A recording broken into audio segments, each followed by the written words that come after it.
gerencial, e a gente pode até eventualmente pensar que isso tende a ocupar também outros grupos dentro das empresas, o setor público, né? Então,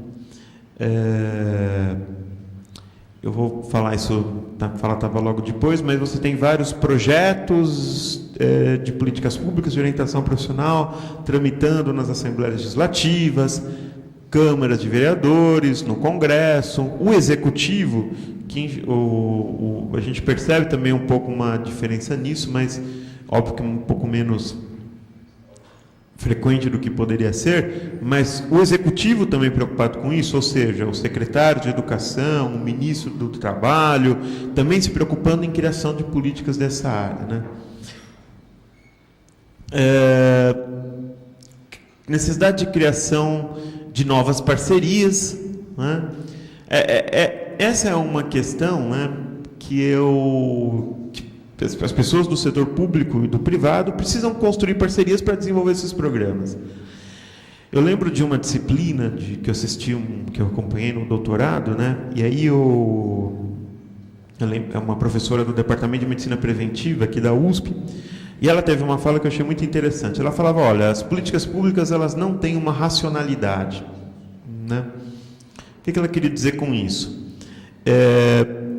O legislador ou o sujeito que está no executivo, ele não vai olhar para as questões que estão postas ali e vai falar, óbvio que ele vai ter algumas prioridades, mas ele não vai chegar e falar, olha, primeiro eu vou fazer isso porque isso é o mais necessário, e depois isso, depois isso, depois isso.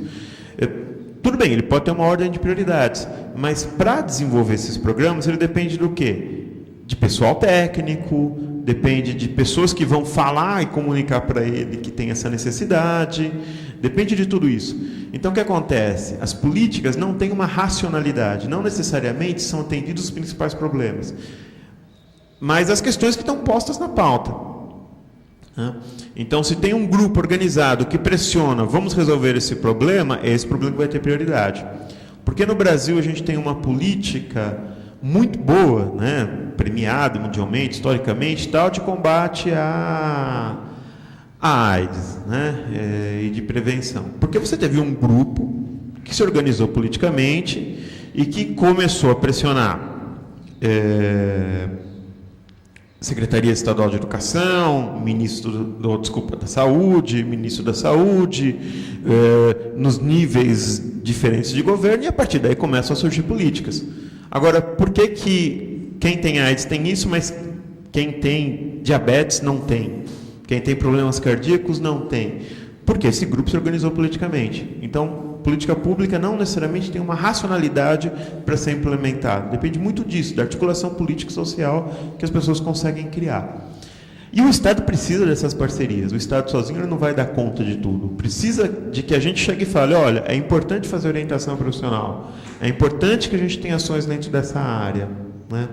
Eu sempre recomendo, e é importante, a gente sabe disso, eu sempre recomendo para que as pessoas leiam o relatório da ONG Ação Educativa, né, que eles foram para uma escola e fizeram pesquisas com algumas escolas daqui do município de São Paulo, e a grande demanda, isso era bem interessante, eles não esperavam encontrar isso, né, eles falam isso todo o relatório. A grande demanda que pais, professores e alunos tinham era por orientação profissional, era a principal demanda da escola, né, de ensino médio. Então, é necessária e é importante a criação dessa área, de políticas nessa área. A gente precisa de propostas consistentes de políticas públicas, né? Então, a gente precisa criar propostas, e o Marcelo falou da questão da avaliação, né, do follow-up. A gente precisa avaliar essas ações e pensar isso, né? A ideia de que não adianta eu pensar que eu vou fazer, como que transformar a ação que eu tenho, às vezes, num nível micro, no nível macro. Então, quando a gente fala de orientação profissional para o ensino médio, aqui em São Paulo, a gente fala de uma orientação profissional para 3 milhões de pessoas, né? E só de alunos, né? Sem contar os professores, sem contar os outros atores que estão envolvidos nesse processo. A gente fala de fazer um trabalho, se eu não me engano, agora eu nunca lembro, são 3 mil ou 30 mil escolas, mas é muita escola, né?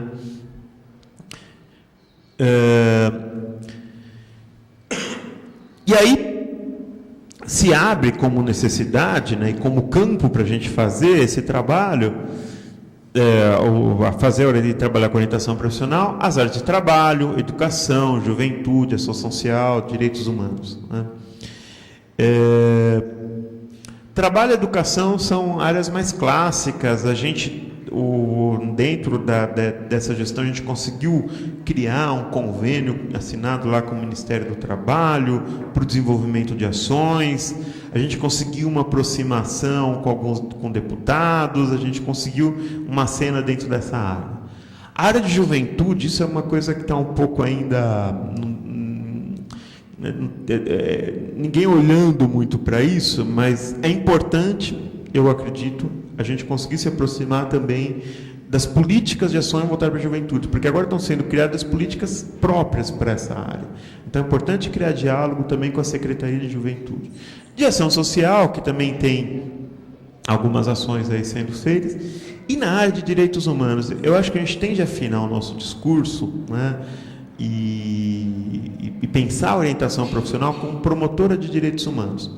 Quando a gente fala de garantir a adolescentes, jovens e adultos acesso à educação, trabalho de qualidade, trabalho decente, a gente está falando em garantir direitos humanos, né? A gente precisa se aproximar dessa proposta. Uma das ideias até era montar para o LAPS uma mesa que discutisse isso, né? Pensar a orientação profissional do ponto de vista dos direitos humanos. Pensar o jovem, né? E aí, o jovem é um recorte que eu vou fazer. Pensar o jovem como sujeito de direitos, né? E direito à orientação profissional, né? E pensar o jovem também como sujeito de sua escolha, né? Isso a gente garante direitos humanos. Acho que é importante a gente aproximar dessa conversa, né? Eu vou falar um pouquinho aqui de legislação e tudo mais. Então, eu fiz uma fala no congresso lá da BOP 2009, né? Falando que 16 estados possuem alguma proposta de orientação profissional em tramitação na Assembleia Legislativa. Tinha uma proposta que tinha sido aceita, aprovada, que era em Minas Gerais, e que o governador, na época era o Aécio Neves, vetou. Mas tinham várias assembleias com propostas em tramitação. Propostas na Câmara dos Deputados e tinha uma proposta no Senado Federal. As propostas eram bastante variadas, né? Mas era muito, tinha coisas absurdas, né? Sempre costumo falar que é bom lembrar isso, porque nem sempre, e a gente também tem que ter um pouco essa concepção, nem sempre o legislador ou o sujeito do executivo, o do executivo até um pouco menos, mas o legislador nem sempre ele tem uma boa assessoria quando vai montar um projeto. É raro você ver um projeto bem montado, bem articulado, bem produzido. Então, em geral, esses projetos tinham duas coisas que faziam com que certamente eles não iriam para frente. Primeiro, falavam em teste vocacional, né? A expressão é complicada, como todo mundo já sabe, restringiam a psicólogos especialistas, tinham coisas também mais absurdas, né? Sempre cito o projeto lá do Pará, que vinculava o sujeito receber o diploma do ensino médio, ele ter feito uma orientação profissional. Ou seja, tem um monte de coisas que estavam propondo e que não tinham a menor condição de ser aprovado e tudo mais. Mas alguém estava se preocupando em falar isso, né? O que eu entendo, né? Entendo que nós, como orientadores, os associados da BOP, a diretoria da BOP, tem de procurar um contato com esse sujeito que propôs, né, esse projeto, e criar um diálogo para pensar, bom, o que pode fazer para melhorar esse projeto? Isso é interessante, né? Propostas oriundas de vários partidos, né? Então não tinha um partido que propôs, tinha o PT, tinha o PSB, tinha o PCdoB, tem o PMDB, tem o PSDB, tem o DEM, ou seja, e aí tem uma coisa interessante, que a orientação profissional ela acaba servindo, né, ou sendo pensada como estratégia para partidos com diferentes orientações políticas, né? E aí, óbvio que vem uma questão, né? Quais propostas devem ser apoiadas, né? Acho que essa foi uma questão que apareceu um tempo atrás. E sinceramente, eu acho que a gente tende a apoiar as propostas que são bem articuladas, as propostas que são... Ou criar um diálogo com quem está propondo para que essa proposta ela seja melhor organizada, melhor articulada. Eu não acho que a gente tem de fazer restrição com quem conversar, né? Esse é um pouco minha referência, né? Porque o que acontece? Quando a gente pensa no programa de orientação profissional, a gente imagina que vai ser um programa de orientação profissional que vai ficar lá. Então, a prefeitura de Campinas vai ter lá um programa de orientação profissional. E uma hora vai ter o prefeito do PDT, uma hora vai ter o prefeito do DEM, uma hora vai ter o prefeito do PSDB, uma hora vai ter do PT, uma hora de outro partido, né? Eu entendo que a gente tem que dialogar com quem quiser dialogar. E óbvio que tem propostas razoáveis, não é? Se o sujeito achar que não, que é aquilo que ele tem de falar, tudo bem, não tem de apoiar. A gente teve o Marcelo assinou uma carta, né? A gente teve algumas parcerias interessantes, né, na nossa gestão, várias parcerias, né? Uma delas foi com o CRP daqui de São Paulo. Então, tem uma proposta em tramitação, que está na ordem do dia para ser votada desde agosto, né? O dia é meio longo às vezes, né? Está desde agosto na ordem do dia, né? na Assembleia Legislativa daqui de São Paulo. E é uma proposta bem articulada, que a gente montou uma carta, na verdade, foi uma parte a gente que montou e uma parte o CRP que montou, a consultora jurídica lá do CRP. E o projeto estava bem organizado, com as ideias claras, algumas coisas podiam ser melhoradas e tudo mais, e a gente encaminhou uma carta apoiando essa proposta, né? Junto com o CRP, uma carta CRP, a BOP.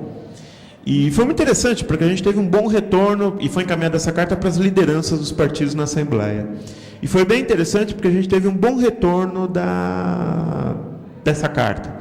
Então, teve 6 partidos, mais ou menos, que devolveram essa carta falando que apoiavam a proposta e que iam votar a favor quando ela entrasse em votação, né? O CRP até encaminhou uma carta, isso é óbvio que fica para a próxima gestão, chegou essa semana, propondo que a gente agendasse programasse um horário, para debater e para conversar com esses deputados que se manifestaram a favor. E aí eu tenho contato com a presidente do CRP daqui de São Paulo, ela me disse que não é comum ter tanto retorno quanto a gente teve, né, da proposta. Ou seja, tem campo para a gente dialogar, né? E quando a gente fala em atuar, eu acho que a gente tem de pensar nas 3 esferas, né? No governo, na presidência, nos órgãos federativos, nos entes federativos e nos órgãos municipais. Acho que a gente tem de criar diálogo nas 3 esferas, porque tem políticas nas 3. Óbvio que eu estou falando, a gente tem que criar nas 3, mas, sei lá, São Paulo tem 500 e tantos municípios, né? Não dá para você chegar, sentar, conversar com um por um. Mas a gente tem que pensar, onde é que tem, de repente, um grupo que está mais organizado, né? Essa foi uma coisa que a gente a gente tinha um pouco a ideia e tal, acabou não tocando muito, mas acho que fica como sugestão na próxima gestão. Organizar grupos, né? Que estejam dispostos a discutir isso. Então, o pessoal lá em Salvador está interessado em montar um grupo para falar. Vamos lá, organiza lá um grupo. Esse grupo pode ter legitimidade para falar com o secretário em nome da BOP, né? No Rio Grande do Sul, em Santa Catarina, no Paraná, né? Ou seja, criar diálogos onde a gente tem gente para conversar, né?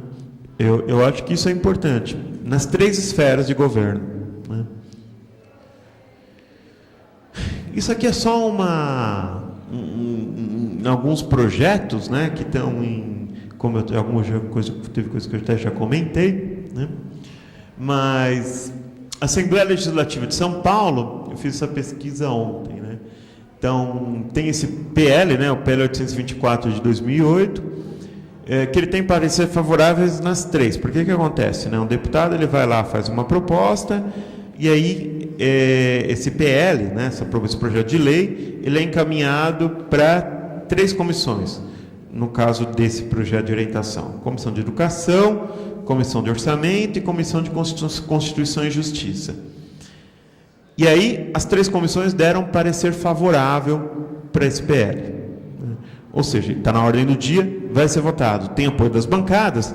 A gente precisa o que possivelmente acontecer? Um deputado se mobilizar mais para que esse projeto vá à frente e que ele coloque isso como prioridade de votação. Se esse projeto é aprovado, vai para o governador. E aí tem uma coisa que é básica, que é o seguinte: não adianta só... E aí tem uma coisa que aí vem um pouco mais a partidura. Conversar com os deputados é mais fácil, né? O problema é executivo. Porque o que o executivo pode falar? Ele pode receber esse projeto e falar: não tem verba prevista para implementação. Ou seja, o legislativo vai ter de criar uma dotação orçamentária para que esse projeto ele saia do papel. Aí ele volta para a Assembleia.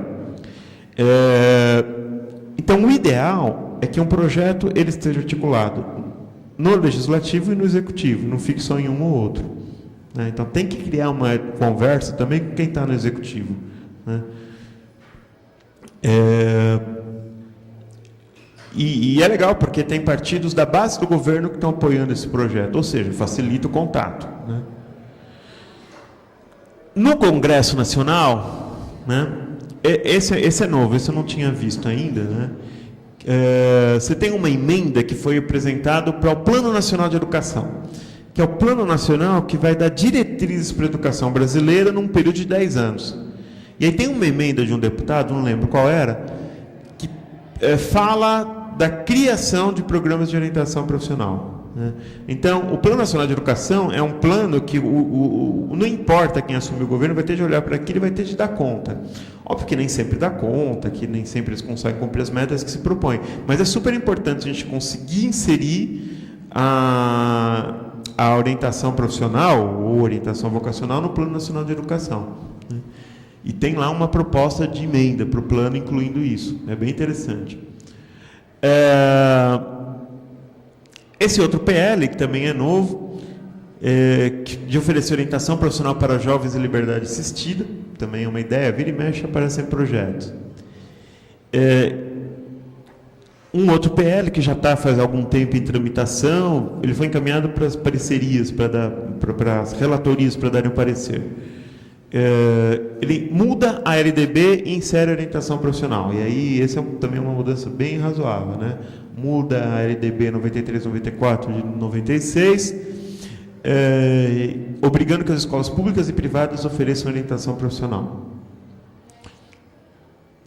E isso aqui é um projeto que foi aprovado, que aí tem que ver como é que isso vai ser implementado, né? Que essa é uma questão. O PL 838 de 2007.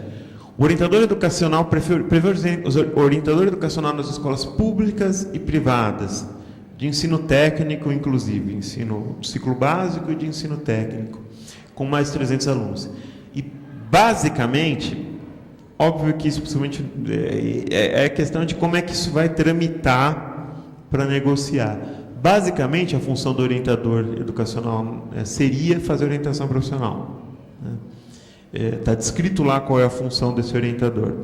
Então é bem interessante. Óbvio que a gente tem que pensar quem é esse orientador educacional, porque os cursos da pedagogia, eu nem sei, se o Silvio estivesse aqui até seria interessante para ele comentar. Mas eu não sei, orientação educacional era uma habilitação tradicional da pedagogia, agora não tem mais. Então não sei quem seria esse orientador educacional, se podem não pedagogos também cumprir essa função, né? Mas isso foi aprovado. Aí tem que pensar como é que vai ser a implementação disso. Né? E você também tem legislação em municípios, como eu estava falando. Né? Então, aqui em São Paulo, faz algum tempo que tem a Semana Vocacional. Foi aprovado no governo da Marta ainda, faz tempo. Só que nunca aconteceu nada. Né? Então, tem lá as escolas públicas, elas têm que fazer a Semana Vocacional. E a gente também tem de pensar o seguinte, né? Que aí tem uma coisa importante. As escolas de ensino médio Basicamente, elas estão administradas e geridas pelo governo do Estado. Então, quando a gente fala em ensino médio, a gente está falando do governo do Estado.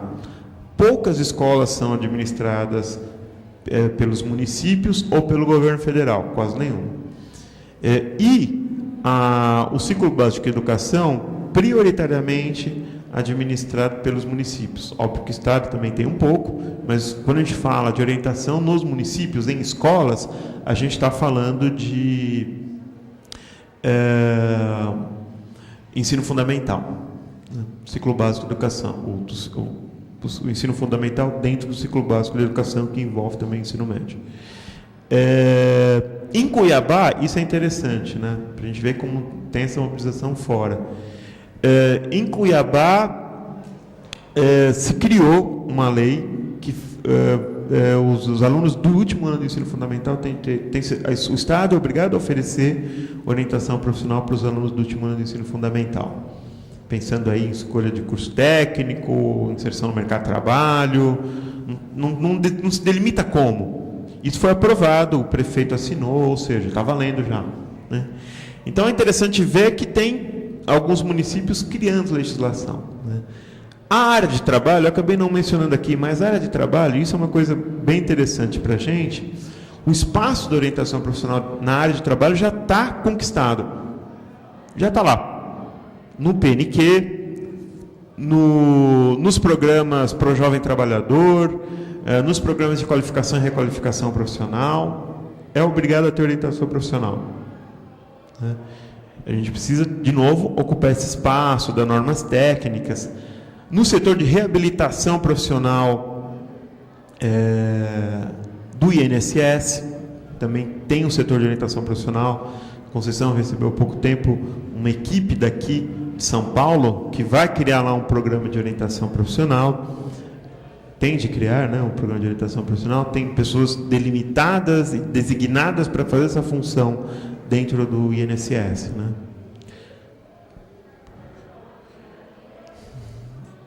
Para terminar, né, durante esse período aí de 2 anos, a gente conseguiu fazer uma aproximação boa com várias associações a partir da BOP, né? E aí acho que tem uma coisa que é legal, porque a gestão que está assumindo agora assume a partir daí, né? Então já tem laços que estão criados, né? A gente tem atuado ativamente na FEMPB, né, que é a Federação Nacional de Entidades de Psicologia do Brasil. É isso? Fórum de Entidades Nacionais de Psicologia do Brasil. Que o Marcelo participou de uma série de reuniões no ano passado, a Conceição participando agora, já assumindo. E a FEMPB é responsável por criar, que já é uma tarefa para a próxima gestão, né? A FEMPB ela organiza o Congresso Ciência e Profissão, né? E aí foi muito interessante que o ano passado, né, a gente mobilizou várias pessoas, chamamos associados para proporem atividades, e a BOP foi a associação filiada à FEMPB que mais fez propostas de atividades dentro do congressão, dentro do evento. Mesas redondas, minicursos, nós fomos os que mais propusemos atividades e foram aprovadas para a FEMPB. Então isso é bem interessante e relevante aí desse trabalho. O Marcelo também acabou correndo atrás da filiação ao LAPSE, né? Então, está falando isso no início, a gente também está afiliado ao LAPSE, precisa só pagar a anuidade. Que vocês vão ter de pagar em abril lá no Uruguai, no ano que vem. Então, vai ter o congresso da ULAPSE em abril do ano que vem, mas é baratinho, são $50, $100, não é caro não. A ULAPSE, então, ela reúne as entidades latino-americanas de psicologia e cria esse diálogo muito importante entre essas associações. Então, a ideia, o Marcelo está com uma ideia de proposição de mesa. Eu acho que seria importante se a gente também fizesse uma mesa discutindo essa questão dos direitos humanos, que é o tema da reunião da ULAPSE, pensando os direitos humanos e orientação profissional. Uma aproximação que a gente fez também muito boa com a direção atual do CRP, e que eu acho que pode ser aprofundada e pode ter continuidade agora. do Conselho Federal de Psicologia, da Abrape, né? Então, essa semana eu estive conversando com a Marilene Proença, essa semana não, uns 15 dias atrás, com a Marilene Proença, que é professora da USP, presidente da Abrape, e ela estava ressaltando lá a importância da gente estreitar relações. A gente nunca conseguiu muito se aproximar da Abrape, mas ela estava bem disposta quando a gente conversou, né? Então, acho que a gente tem alguma chance aí de uma aproximação. É legal criar esse diálogo, né? Vai ter uma reunião da Abrape em São Paulo, dia 28, de 28 a 30, ou 29 e 30 de junho aqui em São Paulo. Eu estou participando da comissão organizadora e também estou inserindo lá uma temática para discutir orientação profissional, né, nesse encontro regional. O CEBIPOT, né, o Marcelo aí também fez um bom contato. E eu acho que a questão aí que fica é ampliar essas relações, porque eu acho que dessas trocas a gente consegue pensar em articulações, né? A gente também teve uma proximidade com a rede latino-americana de orientação profissional, com a própria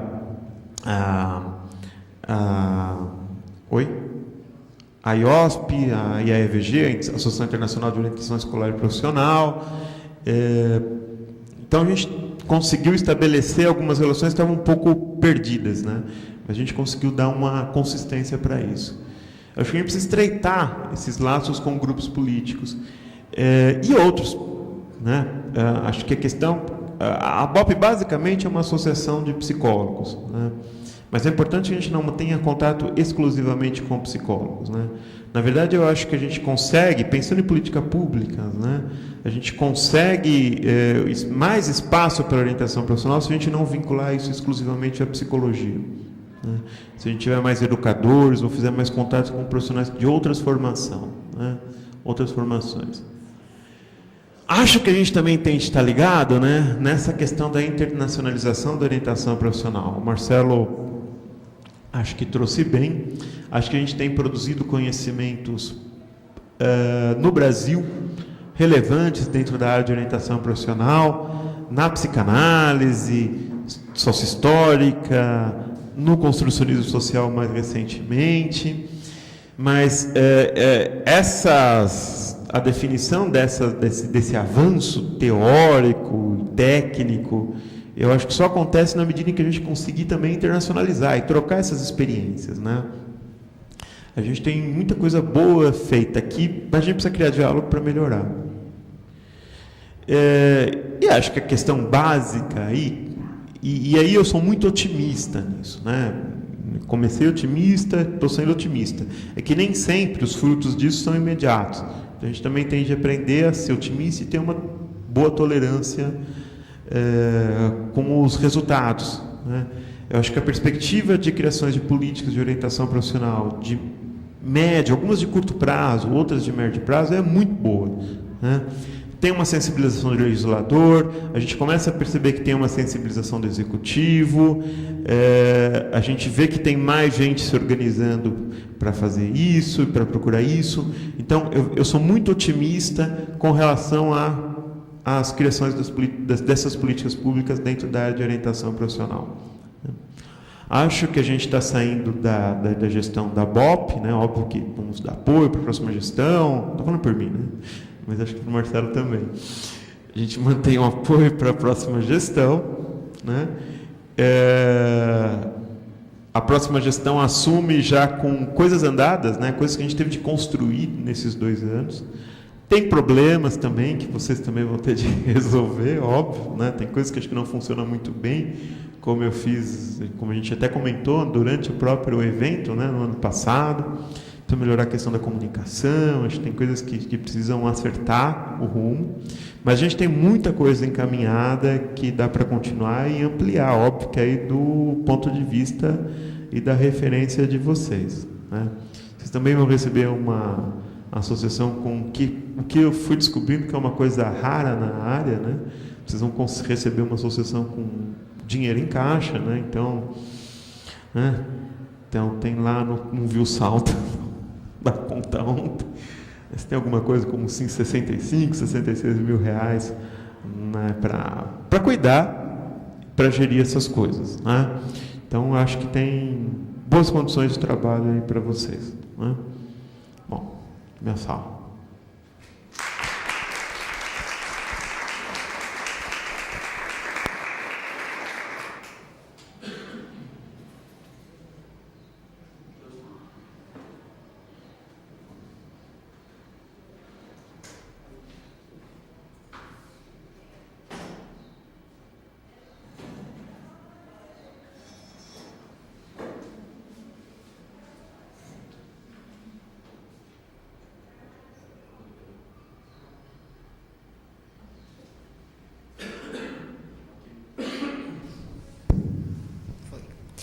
Eu queria agradecer a fala do Fabiano, a fala do Marcelo, e os votos de apoio e tudo que a gente precisar para a próxima gestão.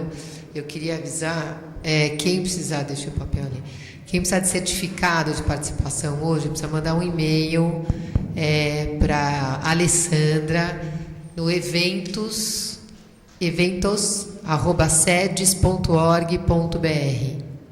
Tá, por favor. eventos@sedes.org.br.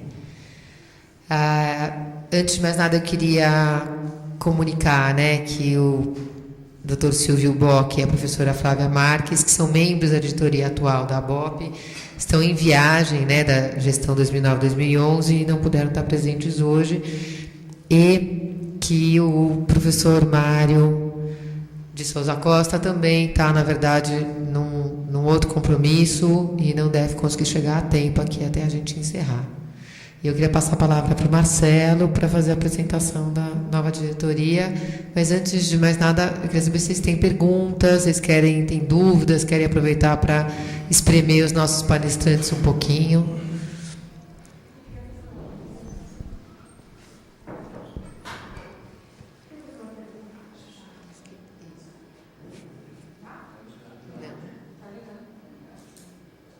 Agora tá. Faltou só botãozinho. Queria fazer uma pergunta para vocês, falando um pouquinho dos projetos, das políticas públicas, ampliando um pouco para... Existe algum trabalho no campo da orientação profissional nas instituições como ACD, instituições de pessoas que trabalham com pessoas com deficiência, né? Que não necessariamente é o deficiente que nasceu com a deficiência, mas aquele que adquiriu ao longo da vida, numa fase até um jovem. Hoje a gente tem visto muito acidentes de trânsito, onde os jovens acabam se mutilando com 18, 19 anos. Como é que fica a carreira dele daqui para frente? Então, queria ouvir um pouquinho de vocês.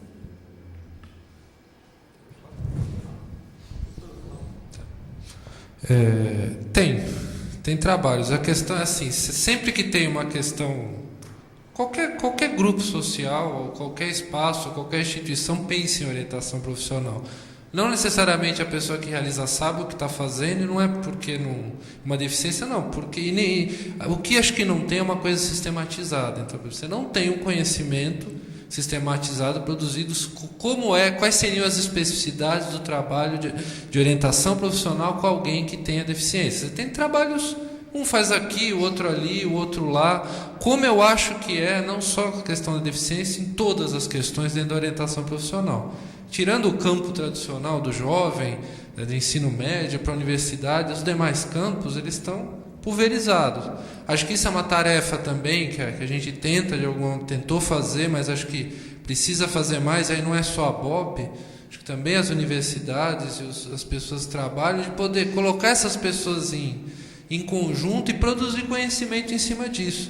Eu acho que as pessoas estão fazendo, mas elas estão fazendo sozinhas, isoladas, nem sabem que existe a BOP, nem sabem o que é orientação, porque tem uma demanda, é óbvio. Esse jovem que você falou, ele tinha uma vida, de repente ele teve uma ruptura, perdeu um braço, perdeu uma perna, ficou cadeirante, alguma coisa assim, ele vai querer continuar, e uma dimensão importante é o trabalho. Eu acho que não tem nada sistematizado. Nesse sentido, e não é, de novo, não é só na deficiência, acho que em vários campos. Agora, não significa que não tem iniciativas, só que a gente não fica sabendo. Porque porque as pessoas não se conversam, né? Acho que tem um pouco... E às vezes a pessoa nem sabe o que procurar, né? Para ajudar nesse sentido. Só complementando a fala dela, eu acho que um outro tema que eu nunca vi sendo abordado é a questão do jovem que está usando drogas. E, assim, eu recebo muito encaminhamento de psiquiatras que trabalham com jovens que estão com problemas sérios e que vem justamente nesse projeto de vida que está atrelado à escolha profissional, uma chance de tirar dessa situação de risco, né? Então, não sei se existe algum trabalho a respeito, mas talvez fosse um tema, já que é um tema tão quente no nosso país, que possa talvez até gerar pesquisa. Não sei se existe alguma coisa nesse sentido. Tem também isolado, né? Não tem um grupo, mas a gente até conhece algumas pessoas que fazem essa ponte, mas de novo, é uma pessoa dentro de um grupo que não é um grupo de orientação, em geral é o contrário, né? Então, se tem o pessoal que trabalha com deficiência ou com álcool e drogas, alguém da orientação, puxa vida, eu poderia entrar aqui, mas ela entra como parte daquele grupo e acaba às vezes não chegando pra gente, né? Eu até soube de um projeto interessante em Recife de prevenção de gravidez precoce via orientação profissional. O Instituto Kaplan, que está com um projeto muito bonito nesse sentido, né? De